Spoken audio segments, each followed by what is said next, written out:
bien, la loi Egalim, on va justement l'aborder. J'ai le plaisir d'appeler Claude Chou. Il est où, Claude Chou? Il est là. Très bien, bonjour.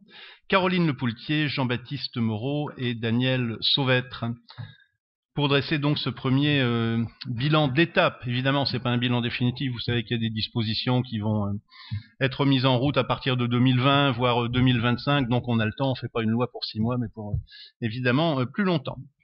Pour démarrer ce débat, comme pour les autres, le mini-sondage express à vos portables, à vos téléphones, pour retourner sur le site de Slido.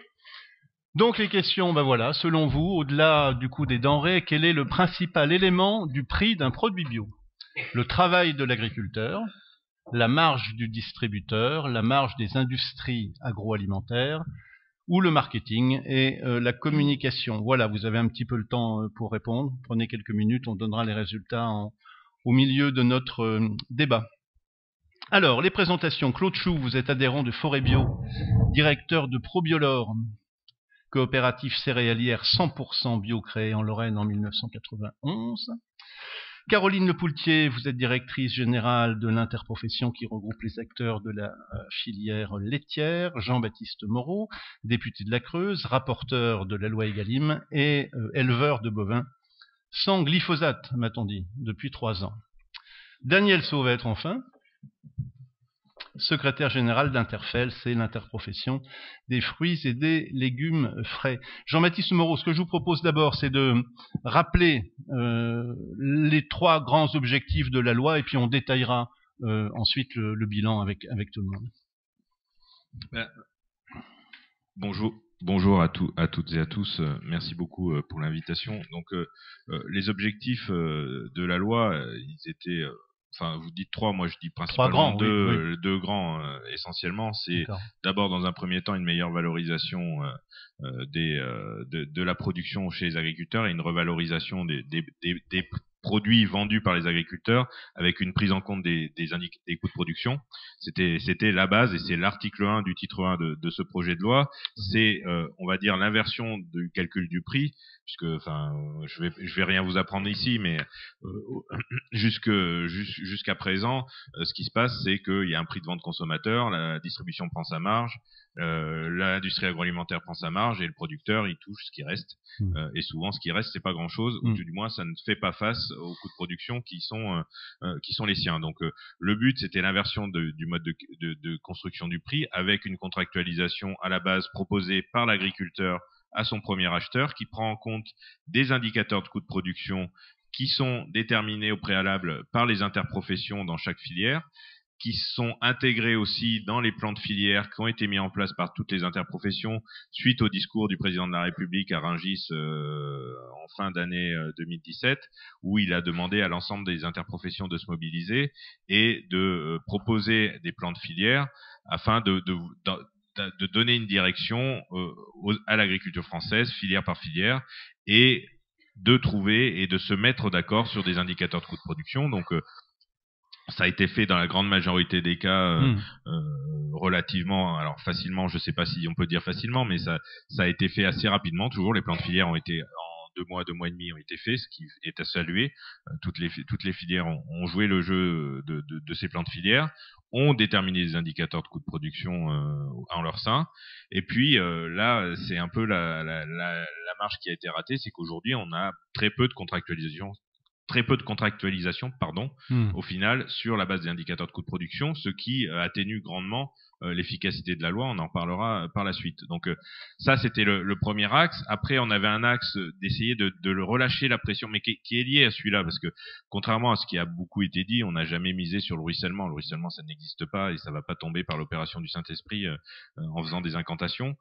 Donc, ce qu'on voulait, c'est relâcher la pression sur les produits alimentaires de la part de la grande distribution en augmentant le seuil de revente à perte et en encadrant les promotions. Alors, ce que je vous propose, c'est un premier bilan aussi avec vous, Caroline Lepoultier. On commence déjà sur un petit peu la globalité de la loi et notamment sur la manière dont elle s'est mise en place. On parlait des interprofessions. Apparemment, les interprofessions ont joué le jeu. Comment vous voyez tout ça 1 an après? Alors oui, effectivement, merci, bonjour à tous. Les interprofessions jouaient le jeu, l'interprofession laitière a joué le jeu. les deux axes qui ont fondé l'action collective de la filière laitière, donc qui regroupe à la fois les producteurs, les coopératives laitières, les industriels privés et depuis peu les acteurs de la distribution, du commerce et de la restauration, c'était aussi un des engagements du plan de filière. Nos deux piliers, c'était création et répartition de la valeur. Oui. C'est-à-dire, il faut, si on veut pouvoir avoir que les acteurs de la filière soient fiers de leur métier et redonner du sens, il faut qu'il puisse être que chaque maillon soit rémunéré au moins autant, et on voyait notamment le maillon production rémunérer bien moins que le revenu médian des Français, et créateur de valeur, parce que notamment dans notre filière, si on se projetait à 10 ans, les produits laitiers, la catégorie de produits laitiers selon les indicateurs INSEE n'avait pas créé de valeur, alors que l'ensemble des IAA avait pris 10 points. Et je ne parle même pas de tout le reste de la grande consommation. Donc on s'est challengé en se disant mais pourquoi finalement notre filière n'a pas réussi à créer de la valeur? Et on s'est engagé, c'est ce qu'on fait depuis plus d'1 an et demi, pour essayer de créer cette valeur, de redonner du sens et surtout d'être plus transparent et plus visible sur les engagements de progrès de la filière qu'elle a toujours fait. La sécurité sanitaire, par exemple, c'est le premier engagement de la filière de tout temps, parce que le lait, c'est un produit très sensible sanitairement, mais également bien d'autres, et je pourrais détailler tout à l'heure sur l'environnement de bien-être animal, mais c'est mieux le faire connaître aux consommateurs pour ce qu'on appelle, nous, les démarches de progrès permanentes et la réponse permanente aux nouvelles attentes de la société, de pouvoir l'expliquer aux consommateurs et surtout prendre des engagements par rapport à leurs nouvelles attentes. Donc, être en veille sur leurs attentes et répondre à leurs attentes par des engagements. C'est ce qu'on appelle notre engagement France Air de lait. Alors, pour les fruits et légumes, Daniel Sauvêtre, est-ce que vous faites un constat, je dirais, un peu parallèle ou équivalent? Pour l'interprofession des fruits et légumes, et qui regroupe, c'est l'interprofession la plus longue, puisqu'on a de la production jusqu'aux détaillants qui sont à la restauration collective. Donc on a répondu très vite au plan de filière. On a pris l'engagement de porter la contractualisation à 30%, de porter l'engagement des fruits sous SICO, dont bio, à 25%. Donc tous ces engagements ont fait facilement l'unanimité des familles. En revanche, Jean-Baptiste, tu nous as posé quand même quelques problèmes avec cette notion de construction de la valeur à partir d'indicateurs, puisque quand dans une interprofession on représente 80 produits avec une immensité de variétés, de régions de production, essayer d'établir un indicateur de prix de revient, vous voyez, c'est quand même la quadrature du cercle, puisque moi j'avais souvent dit que le prix de revient c'est une donnée extrêmement importante pour un exploitant agricole. Ça lui permet de savoir à partir de quand il gagne de l'argent et à partir de quand il en perd. Mais en dehors de ça, pour la formation du prix, c'est pas simple. Je prends un exemple simple. Si jamais j'ai une petite récolte de cerises, mon prix de revient est élevé. Il suffit que la récolte de cerises dans le pays soit élevée pour que les prix se stabilisent à un niveau qui ne recouvre pas mon prix de revient. Et mon indicateur à moi, il est élevé. Vous voyez, donc on est d'une telle richesse d'éléments que, alors, ce qui fait qu'il fallait quand même qu'on réponde à la question, puisque l'interprofession était sollicitée pour définir cet indicateur, et donc on s'est dit, qu'est-ce qu'on peut faire? Donc on a essayé de déterminer quels étaient les éléments constitutifs principaux du prix de revient quand on produit des fruits et légumes, et on s'est dit, on va publier ces indicateurs de manière à ce qu'ils soient pris en considération par les opérateurs quand ils négocient les prix, de manière à ce qu'ils aient clairement sous les yeux les principaux éléments qui composent le prix de revient, et pour qu'ils en tiennent compte, comme le dit la loi, mais très franchement, il ne s'agit pas d'une construction mécanique du prix à partir de nos indicateurs. Donc sur cet aspect-là, il faut bien avouer qu'on s'est quand même beaucoup gratté la tête. On n'est pas tout à fait dans le même cas de figure que d'autres productions, et la vie économique dans les fruits et légumes est autrement encore bien plus riche que ce qui est dit dans la loi. C'est-à-dire qu'on a des situations d'une infinité. Quand on parle de contractualisation, la contractualisation, tous les jours on constate une capacité, on l'a même vu tout à l'heure avant midi lors de la table ronde, la capacité créative entre les uns et les autres de trouver leur mode spécifique de contractualisation de manière à assurer à la fois la pérennité de la production et la pérennité de la distribution. Cette richesse, c'est plus riche que le droit, quoi. Alors, on va faire répondre Jean-Baptiste Moreau, bien sûr, dans quelques minutes. Je voudrais qu'on termine ce premier tour de table déjà avec Claude Chou. Vous êtes carrément critique vis-à-vis de la loi. Vous m'avez dit, je sais pas où elle est invisible. connaissez la chanson T'es où papa, t'es où? Bah moi je dirais la loi, t'es où? Je sais pas. Moi la loi, j'en ai entendu parler. Effectivement, on nous a demandé de faire un travail sur des coûts de production. Donc ça fait 15 ans qu'on le fait. On travaille avec Biocop depuis assez longtemps sur le sujet. Donc c'est pas nouveau pour nous à ce niveau-là. Je partage les interrogations de Daniel Sauvêtre à ce niveau-là. L'approche du coût de production. Donc nous on est dans des coopératives où on ne fait que des graines de céréales, légumineuses et autres. Oui. Le coût de production, on ne peut pas travailler sur un coût de production à la culture. En bio, on travaille sur des rotations qui sont de 7, 10, 12 ans. Le coût, il est à la rotation, il n'est pas à la culture. Et là, le débat, il est complètement faux. Si on commence à s'embringuer dans un débat sur un coût de production à la culture, on est complètement à côté de la plaque. Parce qu'il y a des cultures qui ne rapportent rien à court terme, pour l'année de production, mais par contre, qui vont être utiles dans l'équilibre agronomique de la rotation. Ça s'intègre dans une globalité. Donc, j'étais extrêmement mal à l'aise en disant, mais on va sortir des indicateurs ou des coûts de production à la culture, on est en train de sortir de la route. Déjà, l'approche, elle n'est pas bonne à notre niveau. Il faut la faire au niveau de la rotation. Donc, c'est déjà assez complexe. Alors après, au niveau de la loi Egalim, évidemment, on en a entendu parler, on s'est tous réjouis de cette loi, etc. Moi, concrètement, dans mon métier au quotidien où j'assure la vente pour l'ensemble de plusieurs coopératives en bio sur le marché céréales, je ne sais pas où elle est et on voit les réflexes du marché aujourd'hui qui se rapprochent tout à fait de ce que faisait le conventionnel, de ce que fait encore le conventionnel. On voit les vieux réflexes qui reviennent. Les coûts de production, c'est nous qui amenons ça. Et on fait de la contractualisation pluriannuelle depuis déjà un certain temps, mais on est moteur de cette discussion. Mais très clairement, il n'y a rien de redescendant. Je ne sens pas les interlocuteurs en face. On ne m'en parle jamais. Enfin, moi, la loi Egalim, je n'ai jamais vu quelqu'un dans le marché m'en parler. J'attends qu'une chose, déjà, c'est qu'on mette des lois, mais qu'on les contrôle. À votre avis, c'est parce que la loi n'est pas assez connue ou est-ce que c'est parce qu'elle ne répond pas à vos préoccupations? Je pense que quand on met une règle du jeu, on contrôle, on a 1080 km/h, ça va coûter cher d'ailleurs, on a mis des radars. On met une loi, on contrôle. S'il n'y a pas de contrôle de l'efficience de la loi, ça ne sert à rien de la mettre.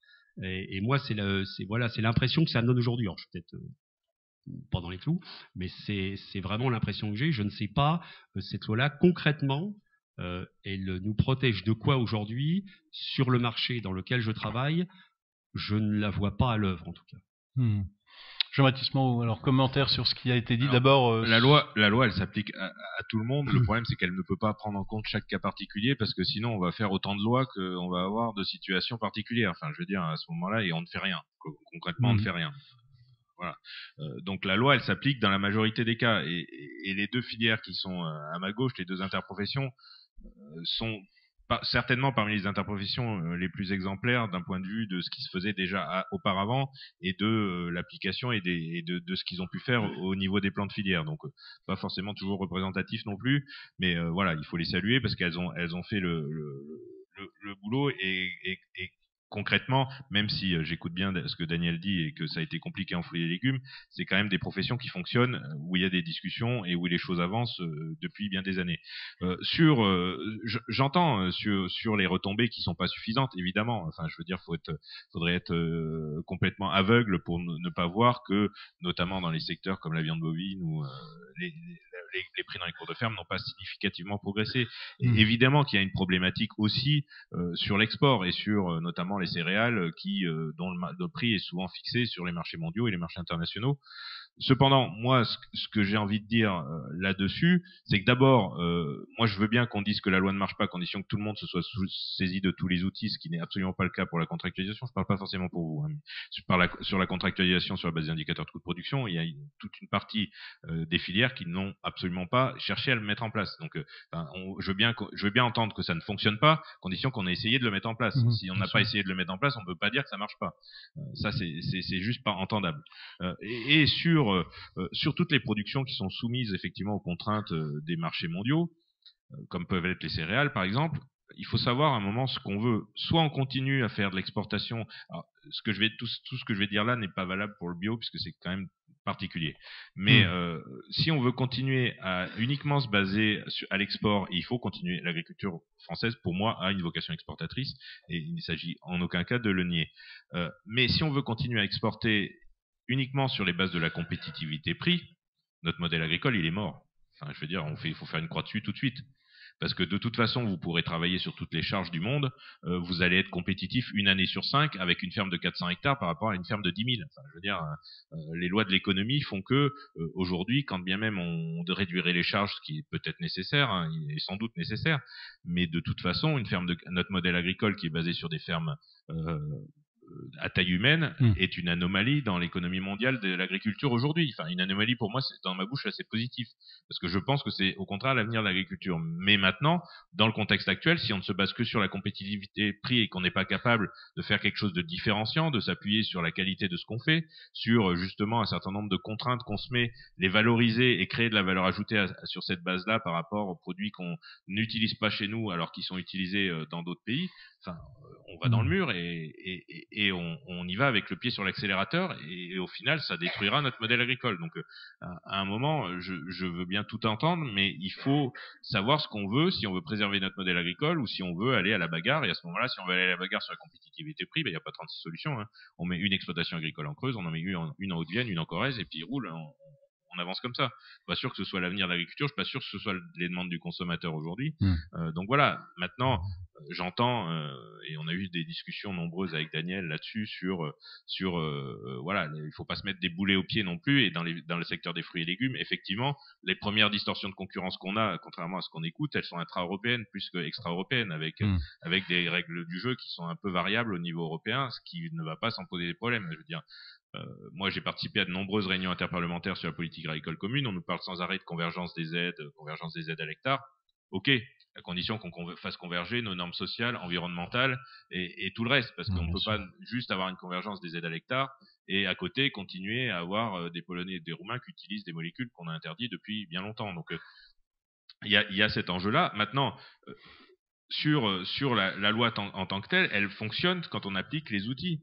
J'étais hier avec l'entreprise Bell, que Caroline connaît bien, qui a signé avec une AOP, et aujourd'hui il y a une association d'organisation de producteurs en face de l'entreprise Bell, avec laquelle ils ont réussi, qui s'appelle la GPBO, avec laquelle ils ont réussi à s'entendre sur un prix du lait de base à 350 € les 1000 litres, avec des primes en moyenne à 21 €, ce qui aboutit sur 2019 à un prix moyen réglé agriculteur à 395 € les 1000 litres. Donc on est exactement ou quasiment exactement au coût de production qui a été déterminé par le CNIEL l'année passée. Donc quand on a une organisation des producteurs qui est relativement en place, ça peut fonctionner. Et la contractualisation peut fonctionner sur la base des indicateurs de coût de production. Tant qu'on a une production qui est désorganisée, ça ne fonctionne pas. Caroline Lepoultier, vous êtes une grande organisatrice alors. Au top. Juste, Jean-Baptiste, on avait souvent échangé là-dessus, mais si par la loi on résolvait les problèmes des négociations commerciales, ça se saurait. Depuis le temps qu'il y a des lois qui se sont succédées sur le sujet. Mais je pense que l'intérêt fondamental de cette loi-là, ou en tout cas les discussions qu'on a eues autour des états généraux de l'alimentation, ça a été finalement de forcer les filières, de forcer les acteurs à se remettre autour d'une table et de pouvoir partager une ambition commune. Déjà, nous, la filière, ça a permis de partager quelle est notre ambition commune sur le marché français, notre ambition commune à l'export, nos valeurs. Et surtout, de se mettre d'accord sur une panoplie d'indicateurs, alors qu'on n'a pas encore publié, parce qu'on a souhaité les notifier auprès de la Commission européenne, parce qu'on est sur des sujets quand même qui sont très touchy au niveau droit de la concurrence, mais de pouvoir permettre, par le biais d'outils partagés au niveau de l'interprofession, de permettre aux acteurs des négociations commerciales de discuter sur des bases partagées, équilibrées, sur les prix, enfin sur les indicateurs, quels qu'ils soient, on en a beaucoup, mais également aussi sur la promesse des produits et puis sur les valeurs qu'on partage ensemble, ce que j'ai appelé tout à l'heure France Terre de lait, et sur les valeurs des différentes segmentations. Je pourrais y revenir, mais c'est fondamental vis-à-vis de la lisibilité du consommateur, et pour rebondir sur la table ronde de la fin de matinée qui était extrêmement intéressante, c'est que quand on donne une promesse au consommateur, plus que de la transparence, finalement, ce soit de la sincérité dans la réponse qu'on leur apporte, et de pouvoir dire, le bio, c'est ça. Les AOP, très fortes dans la filière laitière, c'est ça. Le conventionnel, j'aime pas ce terme d'ailleurs, c'est ça, c'est un socle commun qui passe par la sécurité sanitaire. Le bien-être animal, je pourrais y revenir, c'est ça, etc. Pour que à chaque fois qu'on va mettre une couche de contraintes finalement pour la filière, il y a une promesse pour consommateurs qui répondent à leurs attentes et qui permettent de créer de la valeur. Il n'y a rien de pire finalement que de prendre des engagements à tout va, de créer des contraintes supplémentaires et sans qu'il y ait de valorisation au final du produit pour le consommateur, parce que du coup ça dégrade la valeur tout au sein de la chaîne. Daniel Sauvêtre. Oui, je voulais juste ajouter un élément aussi qui est quand même pas négligeable, qui fait qu'on est quand même dans une forme de schizophrénie, c'est que d'un côté, on est fortement invité dans nos organisations à beaucoup débattre, discuter, élaborer des indicateurs, et quelque part, on est incité à défendre collectivement une valeur, et d'autre côté, on a une autorité de la concurrence qui nous a à l'œil, qui se dit, mais attendez, il y a un droit qui est absolument incontournable, la formation d'un prix, ça doit être la confrontation libre entre des opérateurs capitalistiquement indépendants, et dès l'instant où il y a la moindre entente, on vous tombe dessus, on vous met en prison.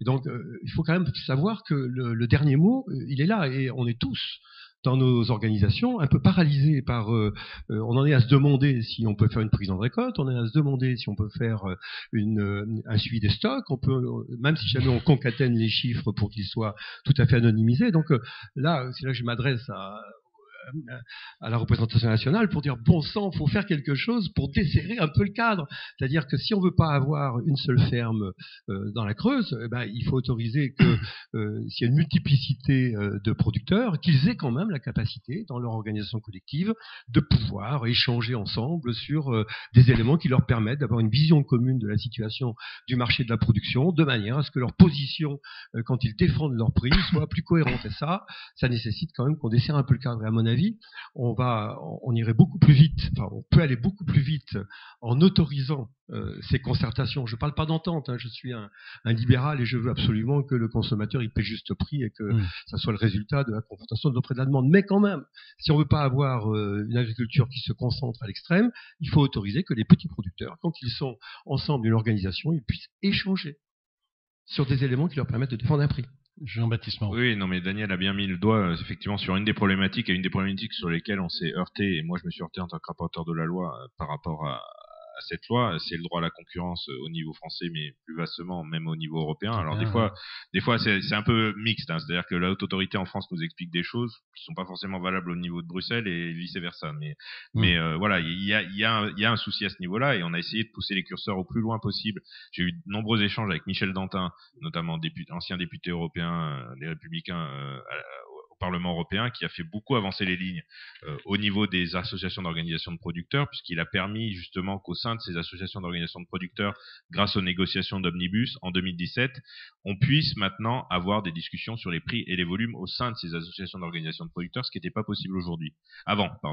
Le souci qu'on a, c'est qu'au niveau des OI, c'est-à-dire des organisations interprofessionnelles, on n'a pas réussi à obtenir ces avancées-là au niveau de la DG Comp, à savoir qu'au niveau des organisations interprofessionnelles, on puisse discuter prix et volume, et c'est effectivement ce que Daniel disait, un des freins aujourd'hui à la possibilité de s'organiser au niveau de la production, et c'est effectivement les dossiers qu'il va falloir pousser dans les jours, semaines et mois qui viennent. Alors on espère que le commissaire européen qui va s'occuper de ce sujet-là va être français, s'il arrive au bout de la procédure, parce que c'est normalement dans le portefeuille de Thierry Breton. Ouais, donc ces données-là, donc ça pourrait nous aider grandement à faire progresser le droit à la concurrence au niveau intra-européen, parce que c'est un des enjeux effectivement des mois qui viennent, et c'est effectivement un point fort pour permettre l'organisation des filières. Oui, c'est capital. Claude Chou, vous m'en avez parlé, vous avez peur justement, vous, de tout ça, qu'on confisque un petit peu la révolution qui est en cours, me disiez-vous, avec une concurrence qui est finalement, qu'on peut qualifier de déloyale au niveau européen, ce qui est quand même assez aberrant. Au niveau européen, mais pour l'instant, on a la chance que tout le travail qu'on a fait depuis des dizaines d'années pour expliquer le bien fondé d'une agriculture biologique, mais France et pas européenne, on a une demande aujourd'hui qui est très forte dans notre secteur d'activité, les céréales, sur des graines d'origine France. Donc là, à ce niveau-là, on est plutôt rassuré. On est inquiet par contre sur le comment on va le faire. Parce que Origine France, c'est bien, mais comment on va construire les prix en France. Alors, on a eu pendant quelques années peur des importations parce qu'effectivement, on reprend à chaque fois en bio. Le bio, il est né d'un système. On vient tous du conventionnel, hein, sans exception, à de rares exceptions de gens qui sont nés bio, voilà, mais c'est rare. Et donc, on vient avec des marqueurs, hein, avec des réflexes, etc. Et on avait tendance à reproduire souvent le même modèle. Et la crainte, c'est que aujourd'hui, avec le développement très rapide du bio, on reproduise les mêmes modèles. Donc, il faut qu'on soit audacieux, original. On a parlé effectivement du côté environnemental, etc. Moi, je râle depuis très longtemps en disant mais bon sang, le volet social, c'est l'équilibre du bio. Il y a l'environnement, mais pas l'environnement sans l'homme. Donc le côté social, il est fondamental et on l'a trop oublié parce que c'était compliqué. C'est plus facile de satisfaire le côté égoïste de chacun de sa santé. Hein, c'est très vendeur. Par contre, quand il faut commencer à dire on va parler du mot partage, le partage dans une société aujourd'hui, c'est assez compliqué, quoi. Donc, dès qu'on commence à parler de social, c'est assez difficile. Donc, il y a des enjeux très forts. Alors, moi, j'ai une petite piste d'idées, par exemple, pour abonder peut-être dans cette loi Egalim. C'est qu'aujourd'hui, je fais un constat, c'est qu'on est en plein dérèglement climatique. Alors, les gens qui sont agriculteurs, se disent pas ça va arriver, ça y est on est dedans, mais on est dedans sérieux. Hein. Dans les 5 dernières années, nous on vient d'en faire 4 mauvaises, donc ce qui est jamais arrivé. Hein. Généralement c'était une bonne, une mauvaise, on arrivait à équilibrer. Là c'est clair, on vient d'en faire sur 5, il y en a 4 de mauvaises, donc on commence à paniquer. C'est à cause de quoi, de la canicule, sécheresse, c'est le problème de l'eau. C'est pas que ça chauffe plus, oui ça chauffe plus évidemment. En Lorraine, mais je rappelle. Hein. Non, en Lorraine par exemple aujourd'hui, on a quasiment pas eu de gelée.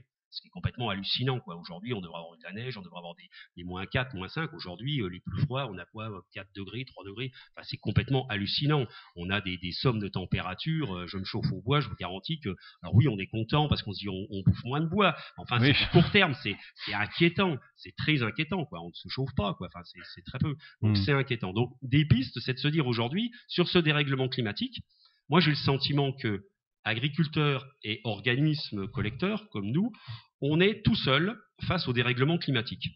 Vous avez par exemple l'année 2016 qui a marqué tout le monde, parce que c'était un tsunami de catastrophes au niveau des récoltes. L'agriculteur, il est tout seul face à ça. Il n'y a pas de rendement, il n'y a rien, donc les gens ne peuvent pas se donner de salaire. Là, on parle même plus des coûts de production, hein. On n'a rien. L'agriculteur, il est tout seul face à ça. Il n'y a rien pour encaisser le choc. On a parlé des assurances récoltes, mais ça c'est du flan. Pour l'avoir expérimenté, c'est zéro. C'est pas ça qui va sauver l'agriculture. C'est pas du tout au point. Je crois que Didier Guillaume en a parlé quand même. Hein. Il a évoqué la question il y a pas longtemps en disant on va pas chaque année demander aux assurances de rembourser les dégâts du dérèglement climatique. Il faut un autre système. Avant, c'était très simple. Vous aviez une bonne année, une mauvaise année. L'agriculteur faisait un bas de laine et puis il se débrouillait. L'année d'après, il tapait dans ce qu'il avait mis de côté, etc. Aujourd'hui, c'est juste plus possible, ça. Ça ne fonctionne pas. Le marché, il est complètement invraisemblable. Vous avez une mauvaise année. Les prix, déjà, si vous êtes sur le marché français, ça va parce qu'ils vont monter. Si vous êtes sur un marché international, ça n'a aucun rapport avec ce qui se passe dans votre région. Donc vous êtes hors sujet. Donc vous n'aurez pas de correction à ce niveau-là. Et par contre, l'année d'après, si vous faites une bonne production, on va vous dire, les prix baissent. Parce que vous comprenez, vous avez fait une bonne année. Non, surtout pas, faut pas qu'ils baissent. Parce que c'est le moment où le gars, il va se refaire. Donc nous, on a commencé à faire dans la contractualisation. Donc je donne des pistes de réflexion en se disant, on a commencé à négocier avec des acheteurs en leur disant, l'année prochaine, on a fait une mauvaise année.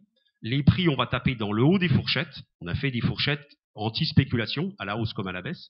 Et l'année d'après, vous vous engagez à prendre dans le haut de la fourchette d'office. Parce que l'agriculteur, il est tout seul pour encaisser ses à-coups de production. Il faut lui permettre de refaire son bas de laine.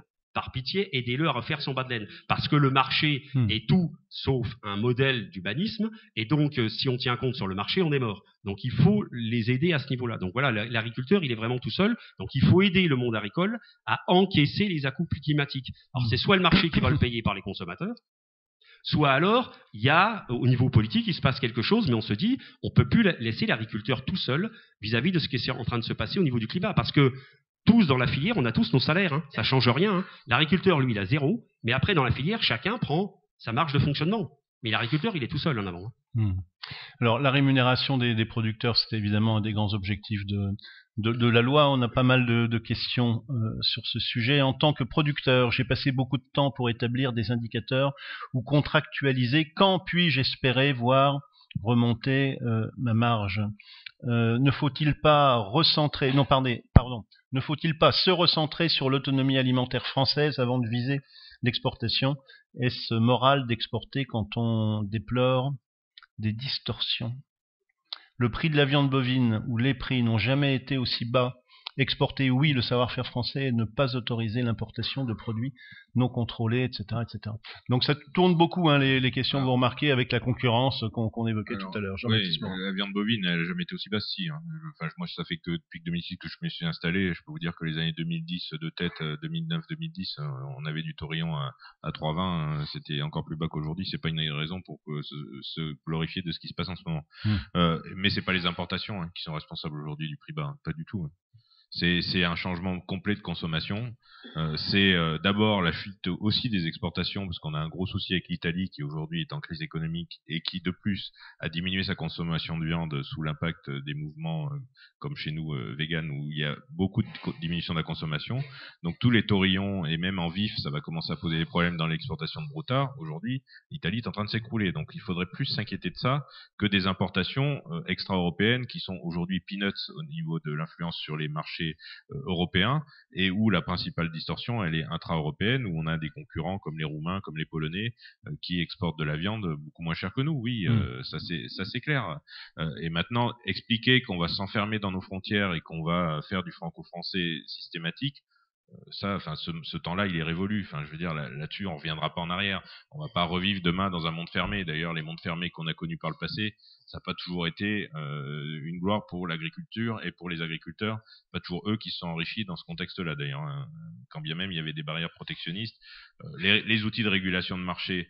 Je pense qu'il faut qu'on se donne les moyens de se les donner au niveau de la profession, parce que effectivement, au niveau européen, on reconnaîtra plus le temps de l'intervention, des prix minimums et des restitutions. Alors, on peut disserter sur ces mécanismes qui ont existé dans les années 80-90. Ils ont enrichi beaucoup de monde. Je suis pas sûr qu'ils aient enrichi beaucoup d'agriculteurs. Ils ont permis de créer des monstres économiques en agroalimentaire comme Bigard, qui a fait une partie de son beurre sur la restitution et la viande dans les congèles et les restitutions à l'exportation. Et on a noyé en plus un certain nombre d'économies agricoles de certains pays en leur envoyant de la bouffe pas chère, soit du poulet ou du bœuf.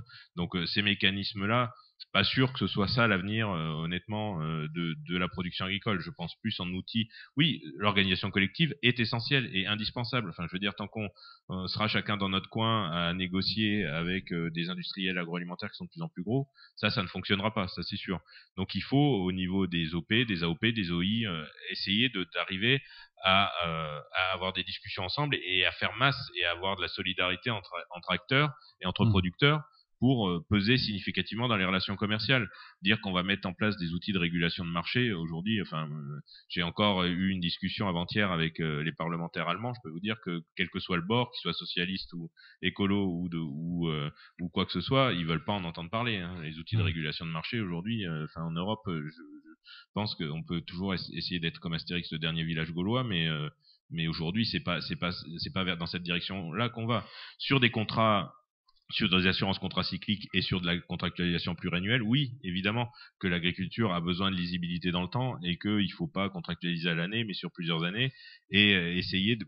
Mais pour ça, il n'y a qu'une organisation de l'offre et de la production qui le permettra. Enfin, je veux dire, il faut pas attendre que ce soit l'État, l'Europe ou je ne sais qui pose des règles à ce niveau-là. Ça n'existera plus, puisque tout de suite on se ferait attaquer devant l'OMC, devant les tribunaux européens pour avoir faussé la concurrence. Enfin, je veux dire, là-dessus, et sur l'agriculture française qui ferait que du franco-français, oui, le consommateur français a une appétence pour le produit français, évidemment, et qu'il faille davantage être autonome au niveau, mais même au niveau européen. L'autonomie alimentaire au niveau européen, elle est essentielle, par contre, parce qu'on sait très bien que si on n'est plus autonome au niveau alimentaire au niveau européen, c'est des outils de pression politique de la part d'autres pays qui nous fourniraient notre alimentation.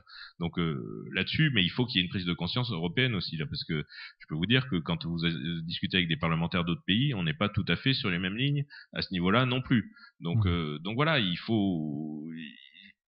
y a besoin d'une vraie reprise en main par la production et une organisation, et que les États viennent en soutien.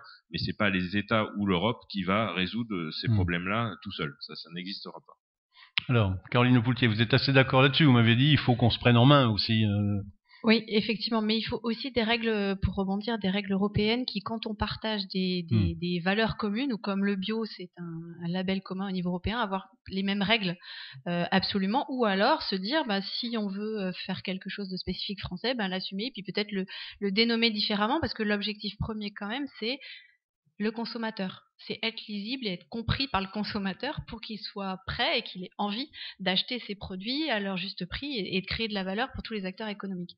Et j'ai un exemple du coup qui dans la filière laitière est très préoccupant, c'est que la demande d'alimentation sans OGM des vaches est de plus en plus grande, sauf que la réglementation sans OGM, elle n'est pas harmonisée au niveau européen. Il y a une directive, mais il y a eu des transpositions différentes dans plusieurs États membres, et quand on regarde par exemple la transposition française et la transposition allemande, et si on fait la somme des deux, on se crée des contraintes encore plus en France, etc. Donc vraiment, l'objectif majeur, et là on a aussi besoin des pouvoirs publics, c'est que quand on définit des critères, quand on définit des règles, soit elles soient franco-françaises et on les assume et on les explique, soit elles sont européennes et elles sont mises en œuvre de la même manière dans tous les pays. Sinon, ça crée des distorsions qui sont en général très souvent en défaveur finalement des producteurs français. Sur l'autre point qui a été évoqué quand même sur l'export, la filière laitière française, elle exporte quand même beaucoup, il y a quasiment 4 litres de lait sur 2 produits en France qui sont exportés, mais avec un choix stratégique majeur, c'est de se dire on ne veut pas une production française à 2 vitesses, une pour le marché national et une pour l'export. C'est vraiment des valeurs communes qu'on partage au niveau de toute la filière, je disais, de sécurité sanitaire, de bien-être animal, d'amélioration de l'impact carbone, etc. Pour que finalement ce qu'on exporte ce soit des produits à haute valeur ajoutée et qui répondent aussi à une demande des pays qui nous importent, et que ça ne vienne pas justement en distorsion de concurrence par rapport à d'autres, surtout qu'on serait juste incapable d'assumer ces distorsions. Daniel Sauvet. Oui, non, je voudrais abonder dans ce qui vient d'être dit, puisque ce qu'on constate pour les fruits et légumes, c'est que finalement la part des fruits et légumes dans l'assiette des consommateurs, elle est de plus en plus importée et de moins en moins produite en France. Ouais. Tendanciellement, nous perdons chaque année un peu de part de marché au profit de l'export. Et à mon sens, quand on est dans... Comment ? Je parle de l'ensemble. De l'ensemble. Parce que moi j'ai l'impression qu'on parle de conventionnel beaucoup. Mais je peux le. Non, mais il y a alors, les deux. Je vais dire un mot sur le bio parce que sur le bio on est. Mais ça vaut pour les deux. On va voir. Non, mais ça vaut pour les deux. Mais ce que je voulais dire, c'est que on est dans un marché unique.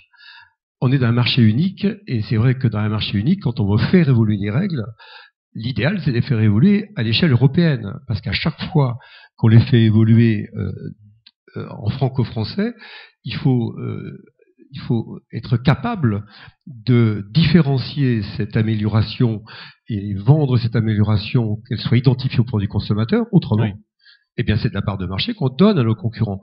C'est assez simple à comprendre. C'est pour ça que, à mon sens, à chaque fois qu'on a des envies nationales de faire mieux, je préférais qu'on soit plus convaincant à l'échelle européenne pour amener nos collègues européens à faire évoluer la règle pour qu'elle soit la même pour tous, puisque si jamais on a une démarche qui est strictement nationale, notre capacité, et à mon sens, dans les filières fruits et légumes, il y a de gros efforts qui sont faits justement parce qu'il y a un fort attachement du consommateur à l'achat franco-français, à l'achat local, avec des labels différenciants. Ça marche, mais on sent que la digue est fragile et que le différentiel de prix qui nous est nécessaire pour pouvoir rémunérer notre production est fragile. Alors, si je parle du bio, c'est vrai que là, on vit dans les fruits et légumes. Je pense qu'on va être les bons élèves. C'est pas vrai pour toutes les productions, mais il y a un réel mouvement de fond, compte tenu de la demande forte qui s'est exprimée pour la conversion. Et on a d'excellents agriculteurs qui sont réellement extrêmement performants et qui, dans la production biologique, ont des résultats qui sont assez surprenants. Mais ça signifie aussi que nous voyons monter l'offre pour certaines productions de manière assez rapide, et que ce qui a été évoqué tout à l'heure, on peut avoir, ça a été évoqué aussi ce matin, de par cette offre qui augmente, nous ne sommes pas sûrs que la demande au prix de rémunération nécessaire à la valeur de production du bio, que les deux matchent bien. On est peut-être, pour certaines productions, à la veille d'une compétition qui devient vive, et on l'a entendu ce matin. Et d'ailleurs, peut-être, puisque j'ai écouté le débat j'ai regardé moi aussi ce film, cette pub, je me dis que ça traduit aussi de la part de distributeurs bio exclusifs bio, et qui voient arriver cette production qui monte, et avec des nouveaux entrants qui correspond à la mission qui nous est donnée à l'interprofession. Nous travaillons pour qu'il y ait une accessibilité la plus large possible dans la restauration collective pour tous les consommateurs, mais ça se traduit en effet par des innovations en termes de production et de logistique qui tendanciellement vont faire baisser le prix du bio. Donc on est et là encore, si c'est pas ça, c'est l'import on essaie de reprendre sur l'import, parce que à ce jour, la demande forte qui s'est exprimée, elle avantage encore l'import. Il n'y a aucune raison que le prix du bio baisse. Il n'y a absolument aucune raison, mais ça c'est dans la tête. C'est-à-dire qu'on s'est mis dans la tête que le prix du bio il était haut, et par rapport à quoi ? Il faut se poser la question, il est haut par rapport à quoi ? On parlait des externalités positives, etc. C'est où ? Qui les paye aujourd'hui ? Donc mais c'est dans l'inconscient collectif aujourd'hui, dans le monde des céréales, on est en train de se dire, oh oui, le prix du blé il est haut. Mais est-ce que vous voyez un problème aujourd'hui dans le prix du paquet de gâteaux, etc. Pourquoi ça baisserait ? Aujourd'hui, on commence seulement à atteindre un moment où les agriculteurs arrivent à vivre décemment de leur métier, et on dit, oh non mais c'est bon, attends, non mais on va redescendre parce que c'est trop haut. Et qui décide que c'est trop haut ? Mais c'est insupportable, ce défaitisme ambiant de se dire le prix va baisser. Mais non, il va pas baisser. Il faut se battre pour pas que ça baisse. Il y a un vrai sens. La crainte qu'ont les gens qui sont en bio aujourd'hui, elle est très simple. On s'est barré du conventionnel. On n'en pouvait plus. On était en train d'en crever. S'il vous plaît, ne nous y ramenez pas. Et c'est ça le problème. Voilà. C'est un vrai problème aujourd'hui, c'est que les gens qui arrivent qui arrivent dans le bio parce que il faut prendre une part de marché, parce que si on n'est pas dans le bio, vous comprenez, ça le fait pas, quoi. Donc ils viennent avec leur réflexe, mais que je comprends, j'étais dedans, j'ai dit il y a 20 ans qu'avec le bio on crèverait de faim, donc vous avez des conneries, on en dit plein. Donc et aujourd'hui ces gens-là ils arrivent avec leur réflexe, mais qui sont légitimes, parce que de toute façon ils ont toujours été baignés là-dedans. Et donc il faut déformater le disque dur, donc ça prend un peu de temps, vous comprenez bien. Et aujourd'hui on n'a qu'une peur, c'est qu'ils nous ramènent dans la même chose avec les mêmes réflexes de marché. L'import on s'en tape, l'export on s'en tape, mais alors complètement, c'est pas le sujet. Il faut changer de paradigme. On est en train de travailler pour changer de paradigme. On se fout de l'exportation. Si l'agriculture bio française, elle prend comme modèle l'exportation, mais on est mort. C'était pas la peine de passer en bio. Restons tous en conventionnel. Fallait pas y aller. Fallait vraiment. On s'est planté, c'est ça. Si on repart là-dedans, on est foutu. C'est pas le sujet. Alors évidemment, il y a la concurrence déloyale. Bien sûr, on va remettre les pieds là-dedans, mais c'est pas le sujet. Il y a un plébiscite des consommateurs de travailler avec du bio et du local. Pourquoi entre le choix de l'agriculteur et le choix du consommateur, entre les deux, ça ne matche pas? Pourquoi on ne fait pas passer ces valeurs-là? C'est insupportable. C'est ça le fond du problème. Pourquoi dans les filières on ne fait pas passer? Pourquoi les neurones ne fonctionnent pas? Il y a un problème. Bon alors, Jean-Baptiste, oui, non mais évidemment qu'il y a une demande forte du consommateur en bio local, et évidemment qu'il faut pas repartir dans les mécanismes du conventionnel, et qu'il faut prendre en compte justement la viabilité des exploitations et c'est pour ça qu'on a déterminé les coûts de production. J'entends que pour un certain nombre de productions c'est compliqué, pour d'autres c'est relativement simple l'indicateur de coût de production. Mais évidemment qu'il faut pas repartir dans le bio, dans les mêmes mécaniques qui ont conduit le conventionnel dans le mur. Mais pour ça, il faut effectivement arrêter d'expliquer qu'il faut faire du bio moins cher, comme le font certains distributeurs. Voilà, je veux pas les citer ici. Il est pas là, donc il était là ce matin, mais il n'est pas là ce soir. C'est dommage parce que j'aurais bien aimé discuter avec lui depuis le temps qu'on se rate. Voilà, oui, on a eu quelques passes d'armes. Mais là-dessus, oui, bien évidemment que. Alors, je me suis mal exprimé. Effectivement, je parlais en généralité sur l'import et sur l'export. Ceci dit, sur le bio, la concurrence de l'import, elle existe. Enfin, malgré tout, on peut dire ce qu'on veut. Aujourd'hui, au niveau intra-européen, au niveau de certains fruits et légumes, de certains produits, il y a quand même une concurrence de l'import au niveau du bio. Et l'empêcher aujourd'hui, à mon avis, c'est un peu illusoire et c'est très compliqué. Mais effectivement, il faut que le consommateur, quand il est dans ses rayons, il soit consommateur, comme je le dis souvent, et qui mette en adéquation ce qu'il veut avec ses actes d'achat, parce que il veut du bio et du local, mais quand même l'étiquette de prix, il la regarde quand même à 2 fois avant d'acheter. Donc, mais il faut qu'ils soient informés aussi, parce que le problème c'est que l'information, à force d'en mettre des tonnes, il finit par plus savoir du tout ce qu'il achète au final réellement. Donc il y a tout un problème de traçabilité et d'étiquetage aussi à revoir au niveau du bio aussi. Daniel Sauvé. La meilleure façon pour que les prix ne s'effondrent pas, il faut que la demande et l'offre évoluent de pair. Moi, j'ai fait le constat l'an passé d'une offre de poires bio dans le sud-est qui finalement ne trouvaient pas preneur, se sont vendus en conventionnel parce que il n'y avait pas la demande suffisante pour voilà, c'est un constat, hein, c'est donc et donc d'où la nécessité quelque part d'avoir quand même des vrais tableaux de bord production par production pour suivre les choses assez finement et que l'acte de conversion que chaque acte du décideur soit quand même le plus éclairé possible, parce que en effet, dès l'instant où on crée des déséquilibres, eh bien, il résulte ce que l'on sait. D'où la nécessité quand même de vraiment bien maîtriser l'information et les échanges. Caroline et Claude après. Oui, et puis on a un vrai enjeu justement pour que ça matche, d'avoir des indicateurs fiables. Enfin, en tout cas, dans la filière laitière, on a mis en place un indicateur spécifique pour le lait bio, parce que certains dans la salle d'ailleurs l'ont vécu. Il y a quelques années, il y a eu une grosse crise dans la filière lait bio, et c'est vrai que si c'est pour arriver avec des prix du lait qui peuvent être au même niveau, voire en dessous que du prix du lait conventionnel, c'est pas incitatif, alors que la filière laitière, elle est prête à s'engager, elle s'est engagée dans son plan de filière. Entre 2017 et 2018, même si ça reste faible, on a augmenté de plus de 35% le volume de lait produit en bio. Donc c'est fondamental, mais c'est vrai que l'offre doit s'adapter à la demande. Donc on est prêt à répondre aussi à l'engagement des pouvoirs publics, enfin ce que souhaitent aussi développer les pouvoirs publics, mais il faut que vous soyez à nos côtés, pour nous permettre de dialoguer en filière, et peut-être aussi d'ailleurs au niveau local, dans le dialogue avec les collectivités locales, les approvisionnements, les marchés publics, etc., pour pouvoir essayer d'inciter pour que finalement ce local, ce bio, ça reste accessible, et puis ce soit des stratégies communes entre les filières, les collectivités locales et l'État. Claude Chou. Dans le prix, j'aurais simplement amené, ce matin, il y avait la personne qui a été un des co-auteurs de C'est qui le patron. Je pensais que vous alliez y venir assez vite. Vous avez le prix de la farine conventionnelle aujourd'hui, qui est plus cher qu'en bio. D'accord ? Dans C'est qui le patron, il y a dans beaucoup de magasins, on voit de la farine C'est qui le patron, qui est plus cher qu'en bio. Le prix, il y en a marre de parler à la place du consommateur.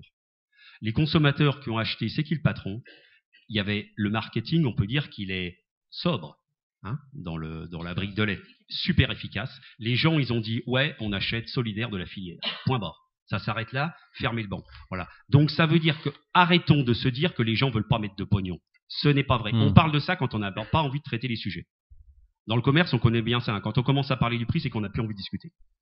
Il y a plein d'autres choses à discuter que surtout sur la façon dont on va faire le prix. Et C'est qui le patron, c'est un très bon exemple de ce qu'on est capable de faire simplement sur le revenu et la dignité des gens. Voilà. Et on sera avec Raphaël Petit dans le prochain débat. Petit outil de régulation. Vous parliez des conversions. Très simple. Aujourd'hui, les gens qui se convertissent sont donc C1, C2, etc. Pourquoi on laisse se convertir des gens qui n'ont pas de contrat de commercialisation ? Question très simple à faire. Hein. Vous vous convertissez, vous avez un contrat de commercialisation, vous pouvez vous convertir. Vous n'avez pas de contrat, vous vous convertissez pas. C'est une façon super efficace de réguler le marché. Très efficace, extrêmement simple. Alors, à moins que vous vouliez intervenir, on va regarder les résultats de notre sondage express et puis on vous donne la parole ensuite. Les micros sont prêts. Alors, les résultats du mini-sondage sur la structure du prix des produits bio. Êtes-vous au-delà du coût des denrées? Quel est le principal élément du prix du produit bio? Le travail de l'agriculteur, 44%. La marge du distributeur, 39%. Le marketing et la communication, 10%. La marge des industries agroalimentaires, 7%. Alors ça, ce sont vos réponses.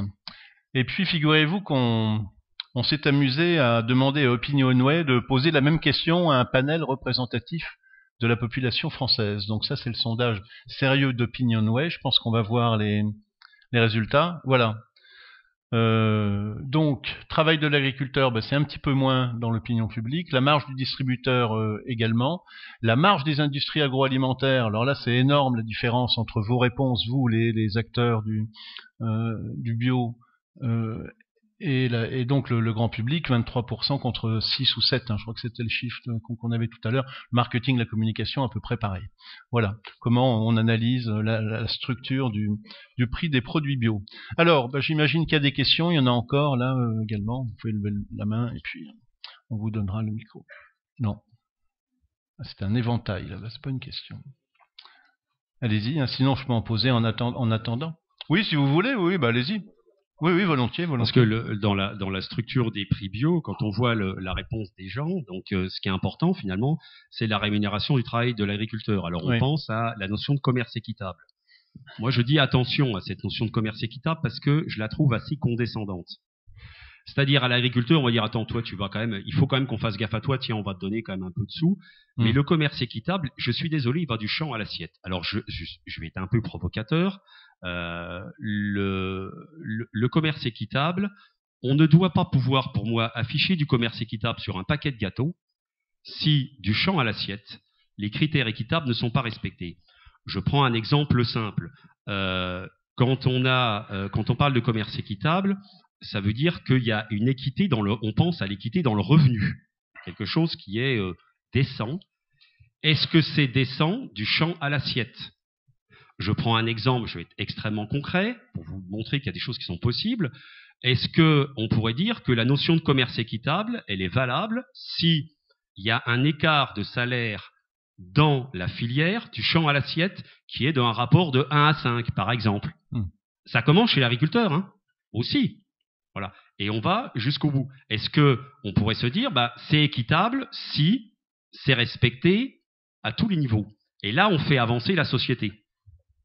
Alors c'est sûr que je dérange, évidemment, parce que là, c'est compliqué dans les entreprises. Dans notre coopérative, on a décidé que c'était de 1 à 2.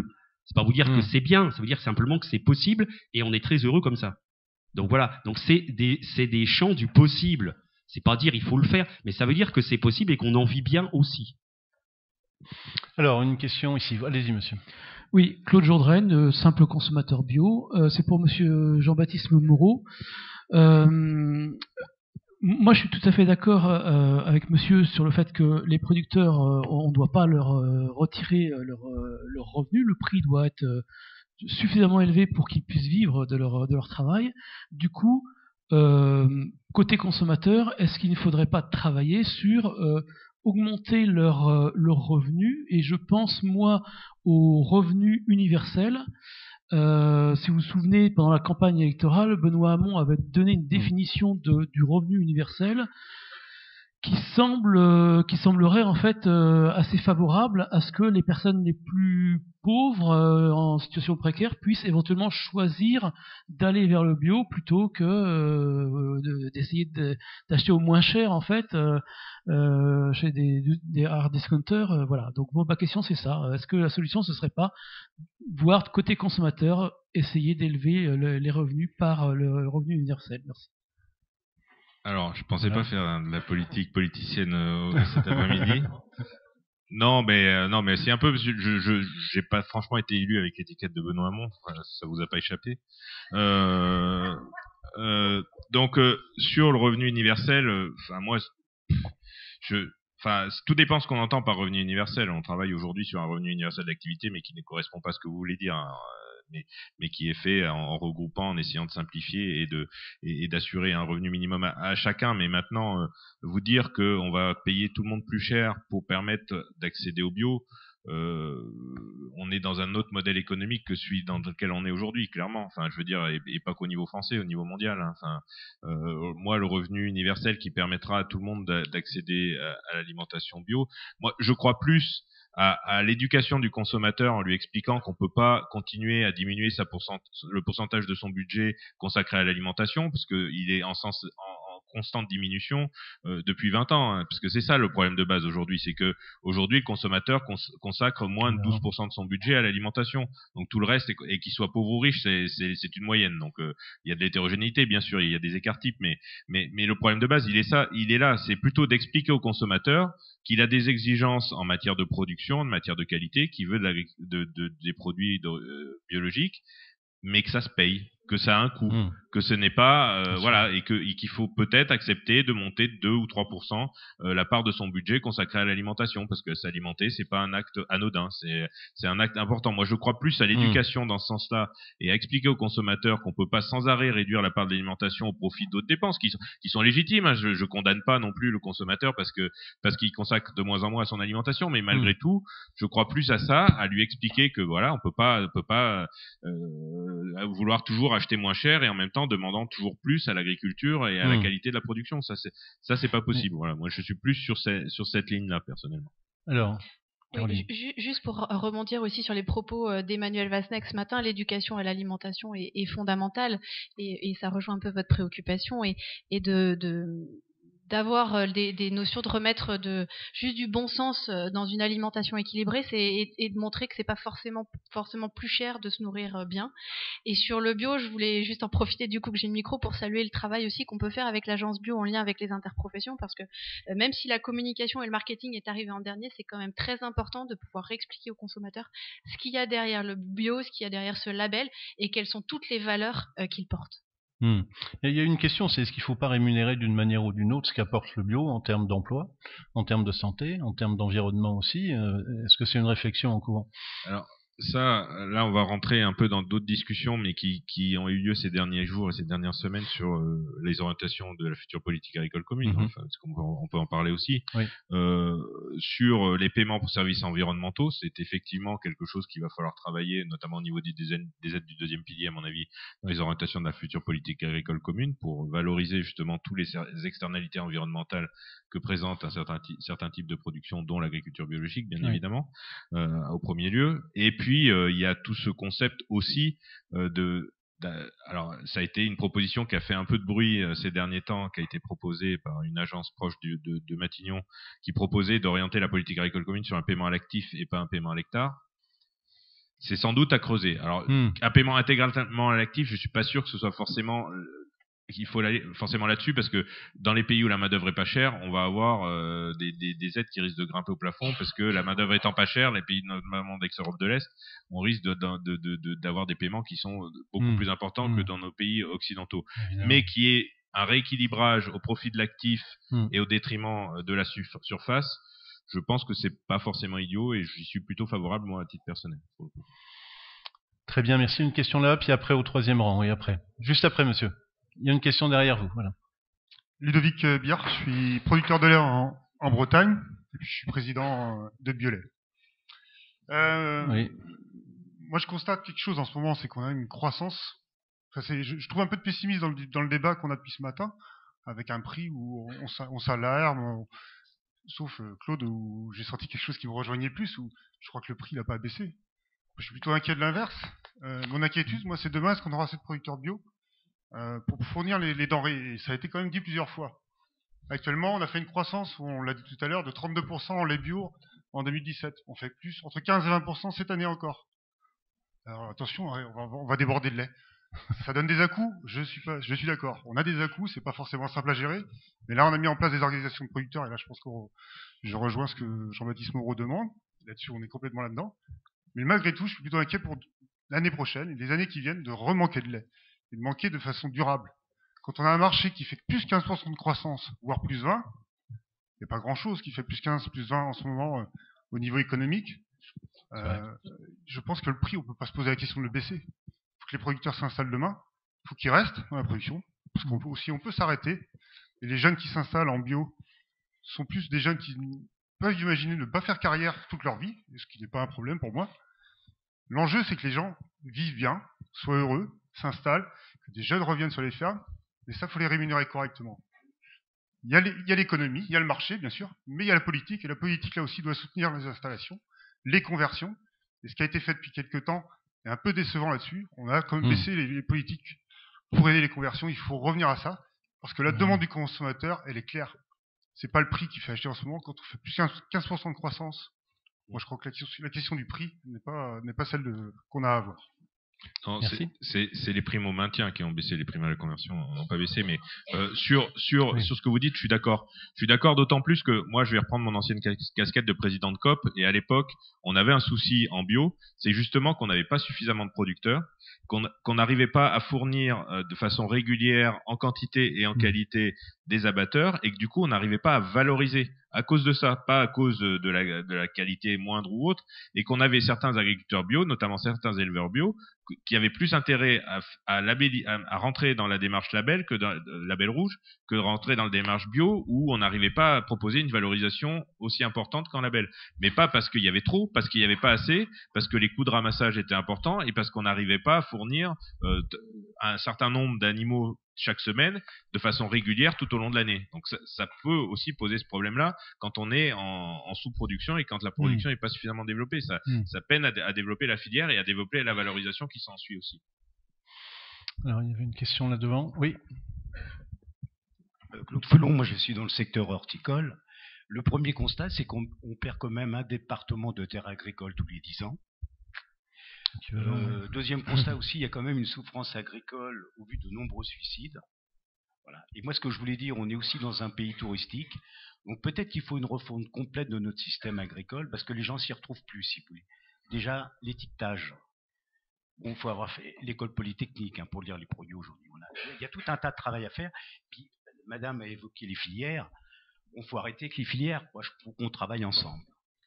Parce que si on ne travaille pas ensemble, on ne va pas y arriver. C'est pas chacun dans son coin. Moi, c'est le lait, l'autre, c'est le beurre. C'est vraiment, on travaille ensemble parce que là, c'est politique, c'est stratégique. Et c'est vraiment, faut copier la nature et accepter la diversité. Commentaire, non, vous êtes d'accord? D'accord. Non, oui, si vous voulez. Un mot peut-être, puisqu'on parle de la défense de la valeur. Donc, bien entendu, moi, je m'inscris complètement dans la défense de valeur. Si j'ai passé ma vie à défendre la valeur des produits de mon exploitation pour être encore là aujourd'hui, donc il n'y a pas le sujet. Je crois qu'on est tous convaincus que la valeur est à défendre, mais quelquefois, on peut se retrouver dans des situations subies. Et donc, et là, je pense à la filière fruits et légumes où l'interprofession fruits et légumes a une conviction, c'est que on doit ne pas opposer les systèmes de production et on se bat pour que l'intégralité de la production améliore son niveau qualitatif, que la segmentation bio prenne une part de plus en plus importante, mais que on gère cette évolution en ayant l'appréhension de la globalité de l'offre, puisque dès lors qu'il y a des confrontations oppositions, en fait c'est une consommation qui n'est déjà pas très dynamique, qui y perd, quoi. Donc on a réellement intérêt à avancer de front avec une ambition collective qui soit au service de l'ensemble des consommateurs et de l'ensemble des producteurs, et que l'évolution elle se fasse justement de manière ordonnée, intelligente, adaptée, et c'est souvent la meilleure façon de réussir. Et pour nous, on a quelque chose qui n'a pas été évoqué dans la journée, mais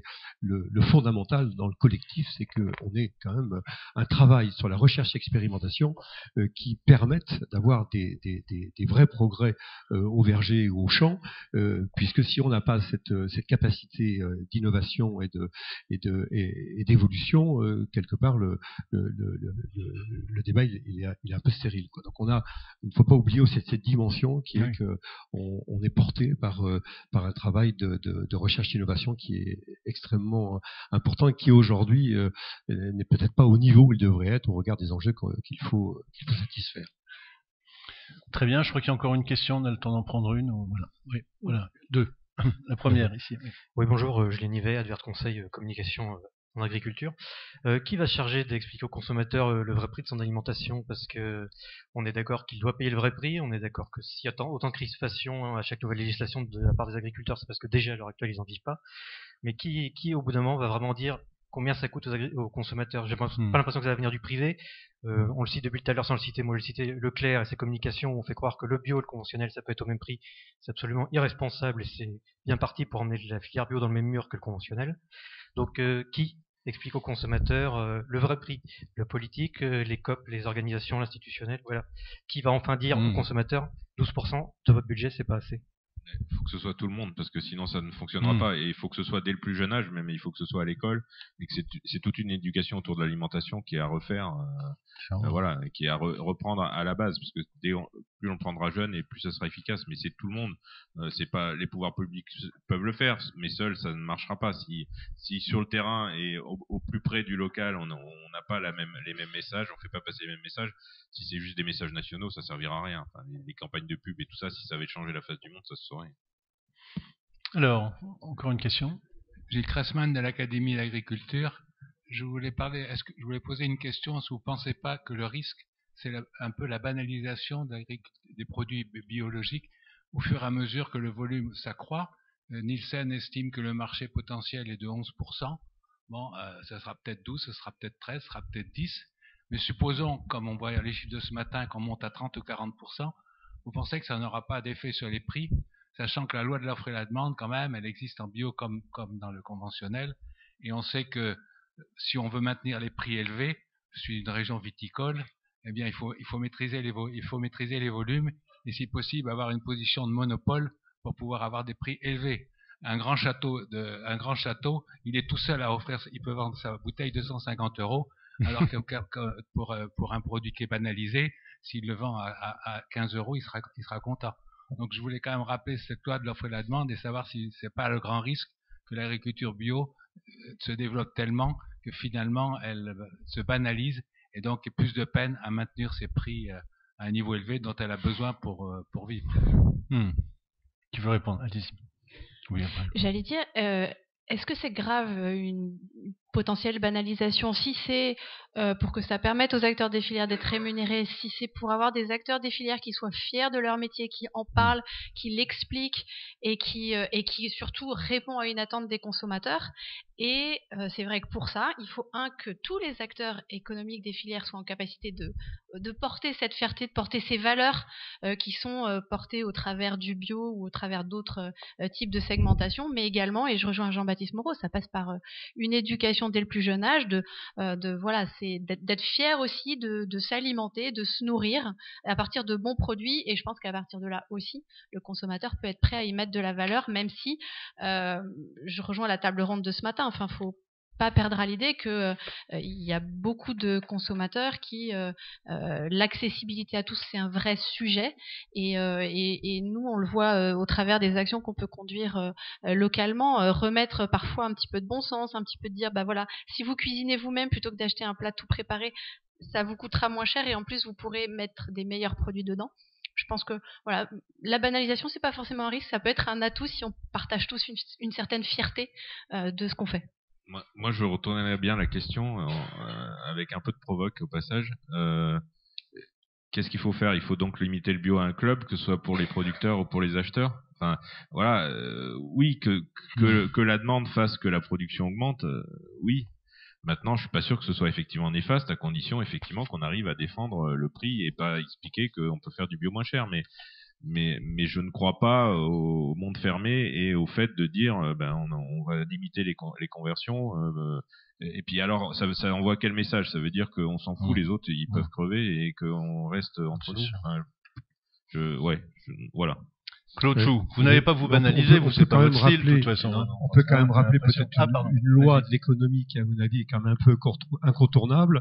Nous passons notre temps à essayer, quand on produit, à créer une forme de rareté qui va être prisée par l'acheteur et le consommateur. Quelle que soit notre activité, par le label, par la marque, par les services, à chaque fois, la valeur, elle vient du fait que je suis dans une forme de rareté qui est prisée et qui est valorisée. Dès l'instant où je banalise et qu'il y a suroffre, les prix baissent. C'est simple, je ne sais pas trop comment. Je ne sais pas si le politique a la capacité à changer cette règle. Donc le mouvement continu, c'est de toujours segmenter, améliorer la qualité, la faire reconnaître par les services apportés et de trouver la valeur qui va avec. C'est cette compétition que je trouve épuisante, puisque chaque matin il faut renouveler cet effort de trouver son segment de valeur pour pouvoir tenir la rémunération souhaitée. Mais c'est rarement un cadeau du ciel du politique, hein. Claude Chou.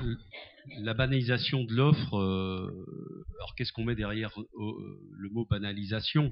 Moi je dirais plutôt c'est quelle offre? Parce que banalisation, si ça veut dire que ça devient un peu une règle courante, moi ça me dérange pas que le bio soit le modèle dominant. Mais quel bio? C'est quelle offre on va faire? Alors, je ne crois pas du tout aux vertus.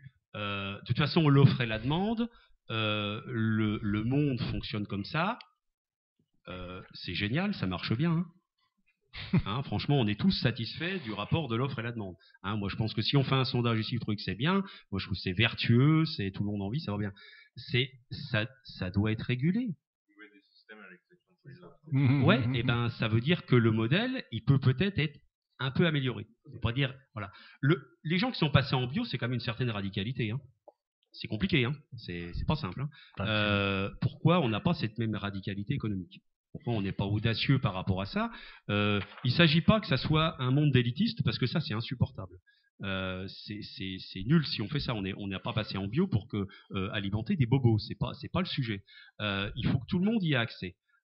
Mais il faut le faire peut-être autrement que ce qu'on fait aujourd'hui. Si on tient compte simplement de l'offre et de la demande pour dire ça va se réguler tout seul, mais non, on va reproduire le modèle conventionnel, puisqu'on l'a bien dit ce matin, le bio qu'on souhaite, c'est pas le conventionnel avec le logo AB, c'est-à-dire qu'il n'y a pas de pesticides. C'est-à-dire qu'économiquement, c'est quel autre modèle? Donc ça veut dire que dans le logo bio, il va falloir qu'il y ait autre chose au niveau social. Autrement, on n'y arrivera pas. Ça veut dire que l'offre et la demande, elle doit être régulée. Je milite personnellement pour une régulation des conversions. Ça ne veut pas dire qu'on va rester dans un entre-soi. C'est pas le sujet. C'est qu'on va le mettre en rapport avec ce que le marché va être en capacité d'avaler. Parce qu'on sait très bien que si on laisse l'offre et de la demande tout seul, qu'est-ce qui va se passer? Le bio va se casser la gueule d'un seul coup dès que ça va dépasser un peu. Donc les conversions, c'est mort. Ce qu'on nous a bien dit, il y a des syndicats qui ont dit de toute façon c'est le marché qui va réguler l'offre du bio. De toute façon le prix sera suffisamment rémunérateur pour payer les conversions, etc. On voit ce qu'il en est aujourd'hui. Donc il faut absolument inventer des outils de régulation. On a bien vu qu'à chaque fois qu'on a enlevé les régulations en agriculture, ça n'a pas été les meilleures choses qu'on ait fait. Donc il faut le faire, c'est un gros mot, c'est compliqué. Oui, il faut être capable de réguler à minima, parce que l'homme est ainsi fait. Vous ne pouvez pas décider que les gens ne sont pas cupides. C'est comme ça. Donc la loi doit réguler la cupidité du système. Ah bah, l'homme ne le fera pas tout seul. Voilà, moi je pense que... Non, voilà.